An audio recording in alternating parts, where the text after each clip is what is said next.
On this video, Doug's Home Arcade, showcasing my Star Wars arcade video game by Atari. This was released in 1983. This is a dedicated machine. This was definitely one of those games that was in my rotation of video games to play back when this came out. Really enjoyed playing this game a lot. Just the designers did a very good job. Nailed this game perfectly. The cabinet's awesome. The sounds are amazing. The graphics are great, and I'm happy that it's a vector game as well. Gameplay is just spot on perfect. I have no complaints about anything about this game. It's a really fun game to play. It was back then and still is today, and I'm glad that I have this in my permanent collection. This is definitely a keeper. Now, it was around the early 90s I came across one, and it was in pretty good shape, but about a week or two later the monitor went out, and these vector monitors were never reliable, and come to find out that the flyback had gone out, and at the time nobody had any flybacks. They weren't being produced or couldn't find one, so I went ahead and sold the game, and I was kind of taking a step back. I really didn't want to get involved into picking up another one of these, especially when there wasn't any parts available. But I got this machine that you're looking at. It was around 2004, 5, somewhere around there, and parts are now available for it. So this machine, the monitor didn't work and the board didn't work as well, so it was a completely dead machine. But I went ahead and purchased it because the cabinet was in pretty good condition, and the price was definitely right. Didn't really pay a whole lot of money for this game since it was broken.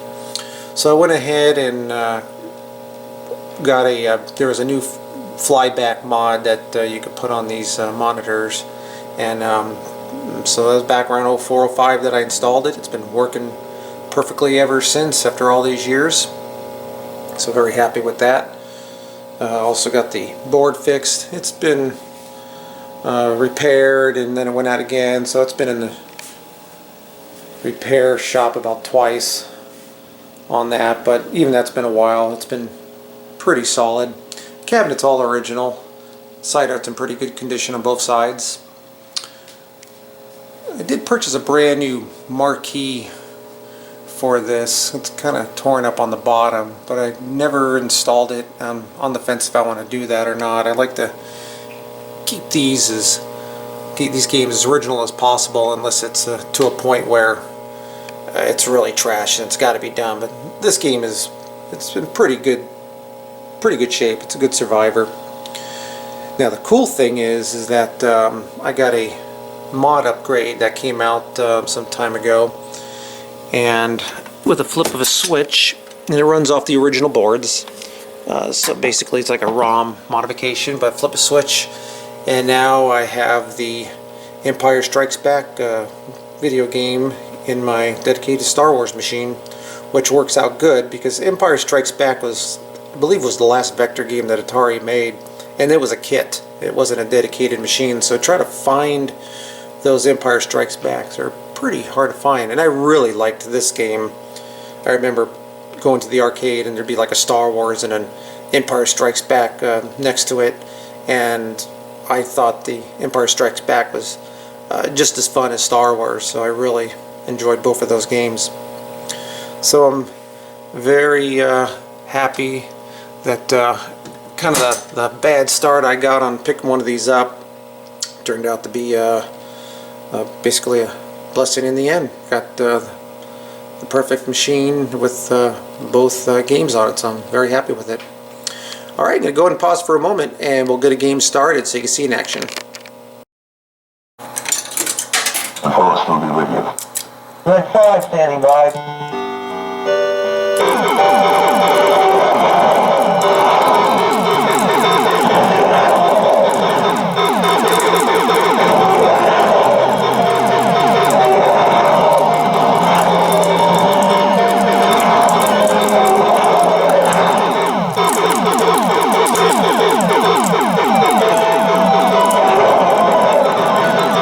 Red 5.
force will be with you.